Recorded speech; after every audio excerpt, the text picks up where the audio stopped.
नमस्कार, SDV news देख रहे हैं। मैं हूं आपके साथ अर्जुन खजूरिया। पहले रॉबर्ट वाड्रा और अब उनकी धर्म पत्नी प्रियंका गांधी वाड्रा। जी हां, इस समय मुश्किलें बढ़ती हुई प्रियंका गांधी वाड्रा के लिए, क्योंकि आपको बता दें, पहले रॉबर्ट वाड्रा का नाम आया, अब मनी लॉन्ड्रिंग केस में प्रियंका गांधी की मुश्किलें इसलिए बढ़ रही है क्योंकि ईडी यानी कि इन्फोर्समेंट डायरेक्टोरेट प्रवर्तन निदेशालय की चार्जशीट में पहली बार प्रियंका गांधी वाड्रा का नाम भी सामने आया है। जी हां, राहुल गांधी की सिस्टर, सोनिया गांधी की बेटी और कहीं ना कहीं कई सारे कांग्रेसी नेताओं के लिए जो है इस समय उनकी नेता के रूप में काम करते हुए प्रियंका गांधी, उनकी मुश्किलें अब बढ़ गई हैं। जी हां, प्रवर्तन निदेशालय ने अपनी चार्जशीट में पहली बार प्रियंका गांधी के नाम का भी जिक्र किया है। इससे पहले अगर बात करें तो कल ही रॉबर्ट वाड्रा का नाम सामने आया था, उन्हीं के पति। हालांकि उनका नाम अभी जो है आरोपी के तौर पर दर्ज नहीं किया गया है, लेकिन ईडी की चार्जशीट में कहीं ना कहीं पहली बार प्रियंका गांधी के नाम का उल्लेख जो है वो जमीन खरीद के आरोपी से जुड़े होने के संदर्भ में किया गया है। इस चार्जशीट में प्रियंका गांधी के साथ साथ उनके पति रॉबर्ट वाड्रा के नाम का भी जिक्र किया गया है। दरअसल ईडी की चार्जशीट के मुताबिक अभी जो संजय भंडारी का केस चल रहा है, उसको लेकर लगातार अपडेट आ रहे हैं। संजय भंडारी जो एक कथित सहयोगी, उसके सीसी थम्पी ने दिल्ली एनसीआर के real estate agent HL Pahwa के माध्यम से 2005 से 2008 तक हरियाणा के फरीदाबाद जिले के गांव अमीपुर में 486 एकड़ जमीन खरीदी। रॉबर्ट वाड्रा ने 2005 से 2006 तक एचएल पावा से अमीपुर में 334 कनाल यानी कि लगभग 40 एकड़ जमीन के 3 टुकड़े भी खरीदे और दिसंबर 2010 में उसी जमीन को एचएल पावा को बेच दिया। तो ये तमाम अपडेट सामने आ रहे हैं। दरअसल चार्जशीट के मुताबिक रॉबर्ट वाड्रा की पत्नी प्रियंका गांधी वाड्रा ने अप्रैल 2006 में एचएल पावा से अमीपुर गांव में 40 कनाल यानी कि 5 एकड़ कृषि भूमि खरीदी, एग्रीकल्चर लैंड खरीदी। फरवरी 2010 में उसी जमीन को एचएल पावा को बेच दिया। इस दौरान पावा को भूमि अधिग्रहण के लिए नकदी भी प्राप्त हो रही थी, कैश भी दिया जा रहा था और ईडी ने आरोप लगाया है कि रॉबर्ट वाड्रा ने बिक्री का पूरा पैसा पावा को नहीं दिया, यानी कि जो पूरा पैसा था वो नहीं दिया गया और इस संबंध में जांच अभी भी जारी है। तो आप सोच सकते हैं यहां पर कनेक्शन कि जिससे जमीन खरीदी उसी को जमीन बेच दी और फिर उसको पूरा पैसा भी नहीं दिया गया, उसकी जांच भी चल रही है। ये कहीं ना कहीं एकदम मेल खाता हुआ नहीं नजर आ रहा नेशनल हेराल्ड केस से।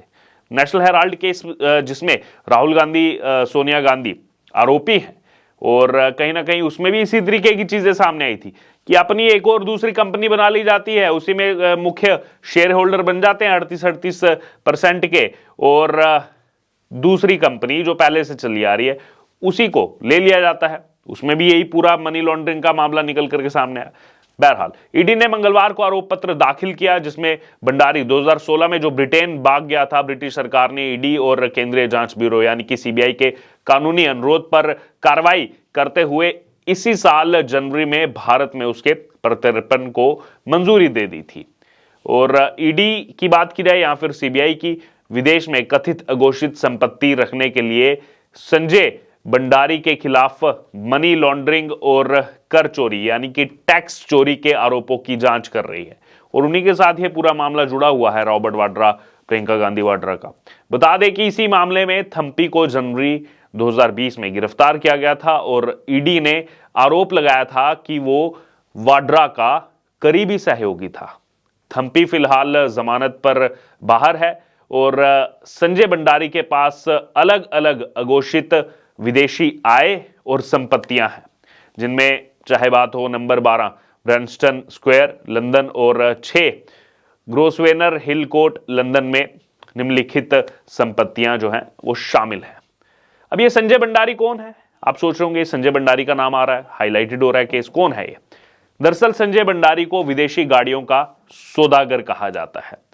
संजय भंडारी पहले लग्जरी गाड़ियों को विदेश से भारत लाता था और दिग्गजों को बेच देता था, मतलब बड़ी हस्तियों को बेच देता था। इसी बिजनेस के दौरान उसकी राजनीति के लोगों से पहचान हुई, जिसके बाद वो हथियारों की दलाली करने लगा। देखिए, बाहर से लाके लग्जरी कारें बेचता था, राजनीतिक लोगों से पहचान हुई, आना जाना बढ़ने लगा और उसके बाद हथियारों की दलाली शुरू हो गई। इस बिजनेस में आ गया, वो हथियारों की दलाली के बिजनेस में आ गया, और सब जानते हैं ये किसके कार्यकाल के दौरान हुआ। बहरहाल संजय भंडारी को साल 2020 को ईडी की विशेष अदालत ने भगोड़ा घोषित कर दिया था। दरअसल 1 जून 2020 को ईडी ने संजय भंडारी की 3 कंपनी के खिलाफ चार्जशीट दाखिल की थी, जिसके बाद ही उसे यानी कि संजय भंडारी को भगोड़ा घोषित किया गया था।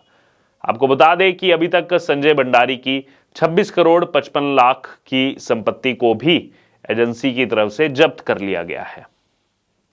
बहरहाल अब बात की जाए रॉबर्ट वाड्रा की, तो रॉबर्ट वाड्रा लंदन में भी संपत्ति खरीद चुके हैं, वहां संपत्ति खरीदी थी और ईडी द्वारा उस सौदे की भी जांच की जा रही है। ईडी ने बताया कि इस मामले की जांच के दौरान उन्हें पता चला है कि रॉबर्ट वाड्रा और जो सीसी थम्पी है, इनके बीच लंबे और गहरे संबंध है। दोनों के ना सिर्फ निजी तौर पर पारिवारिक संबंध है, फैमिली रिलेशंस हैं, बल्कि व्यावसायिक संबंध भी है, बिजनेस रिलेशंस भी हैं। आपको बता दें कि सीसी थम्पी, जिनके बारे में आपको बताया, वो 2020 में उनको पहले गिरफ्तार किया गया था और पूछताछ में थम्पी ने यह स्वीकार किया था, यह माना था कि वह वाड्रा को बीते 1 दशक यानी कि 10 सालों से जानते हैं और वाड्रा के दुबई दौरे और दिल्ली में भी दोनों की कई बार मुलाकात हो चुकी है, काफी करीबी रिलेशन है। और ईडी ने बताया कि थम्पी ने हरियाणा में साल 2005 से लेकर 2008 के बीच, जो ये पूरा हरियाणा में जमीन खरीदने का मामला है, इसी बीच 486 एकड़ जमीन खरीदने के लिए जो है चल पावा की सेवाएं ली थी और इसी में जो है पूरा चल पावा का नाम सामने आया है। बहरहाल अब प्रियंका गांधी का नाम ईडी की लिस्ट में आया है और कहीं ना कहीं अगर बात की जाए तो गांधी परिवार जो है, जो कांग्रेस के लिए सर्वे सर्वा है इस समय, उनके लिए मुसीबतें इसलिए बढ़ती जा रही हैं क्योंकि केवल प्रियंका गांधी नहीं, इससे पहले नेशनल हेराल्ड का हाईलाइटेड मामला है। एसोसिएटेड जर्नल्स लिमिटेड एजीएल और यंग इंडिया की हाल ही में 752 करोड़ रुपए की संपत्ति को ईडी ने जब्त किया था।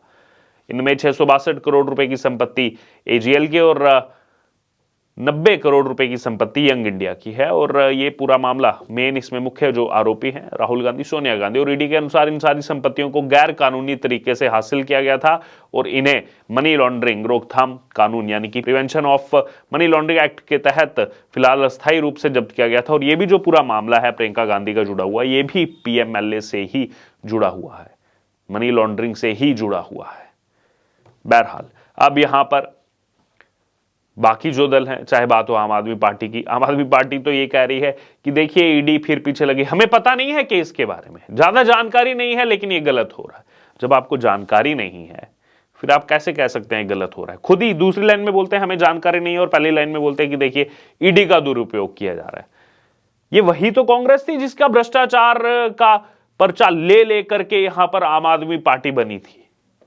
अन्ना हजारे बैठे थे आंदोलन पर, उनकी मदद से यहां पर अरविंद केजरीवाल ने, यही कांग्रेस के खिलाफ ही तो भ्रष्टाचार की बातें करती थी। लेकिन आज आम आदमी पार्टी के लिए कांग्रेस का भ्रष्टाचार नहीं रहा।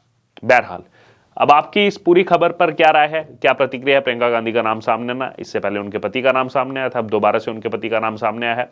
इस पूरी खबर पर आपकी जो भी राय हो, जो प्रतिक्रिया, आप जरूर हमारे कमेंट बॉक्स में शेयर करें। इससे जुड़े तमाम अपडेट के लिए बने रहे एसटीवी न्यूज के साथ। धन्यवाद।